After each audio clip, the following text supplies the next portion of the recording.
ตอนยังน้อยนะคันเขาพี่สังเกตแม่งนิ่งมาก็มีพุ่มพุ่มขาว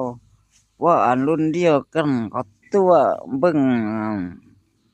อันนี้นะจอมควันนี่นะก็ว่าลองเบิ่งจอมควันแม่ว่าคันมีซองได้เมียซองได้คันมีซ้ำได้เมียซ้ำรุ่นเดียวกันนะจะเบิ่งจอมควันบางเทื่อเขาอยากวิจัยซอกพุ่มขาวตอนยังน้อยอันที่สองแม่งการสงสัยก็คือเขากินข้าวเนาะคำหนึ่งเป็นชั่วโมงนะตะกี้ส่วนหลายเ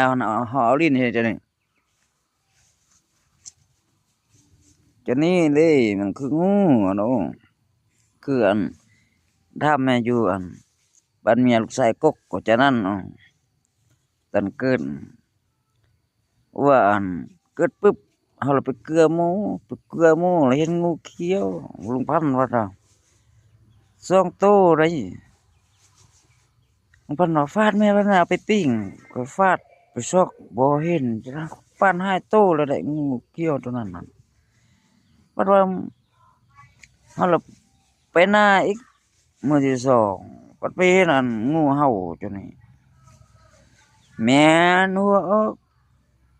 เขาก็บ่ฆ่าเลยเนาะลูกเกิดใหม่ๆเนาะมันแต่แม่นหัวออกเฮ็ดลิ้นจังนี้อยู่โอ้ยว่าคันได้งูตัวนี้ก็สิต้มจะได้หลายเติบโอ้ว่าพอดีพ่อเฒ่ามาฮอดบนทางย่างอะไรแม้แต่หัวออกอยู่หั่นอย่าลิ้นให้เบิ่งซื่อๆนะอยู่หั่นผู้เฒ่าจับปืนมาผู้เฒ่ายิงแม่ผู้เฒ่ายิง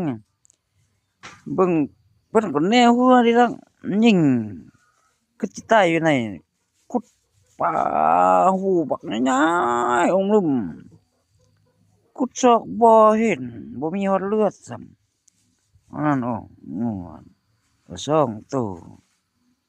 อันนั้นก็ลูกเฮาจังลิ้นจะเฮ็ดจังได๋บักอุบี้เนาะฉะนั้นลูกยงอิงเกินแม่ๆจังนั้นเฮ็ดเอาลิ้นจังนี้เด้อันนี้ตอนหมอจอดพญาติโควิดพอนิ่งว่ามันสูบยาหลายแม่ก็เฮ็ดจังนี้แหละโอ้ยว้าว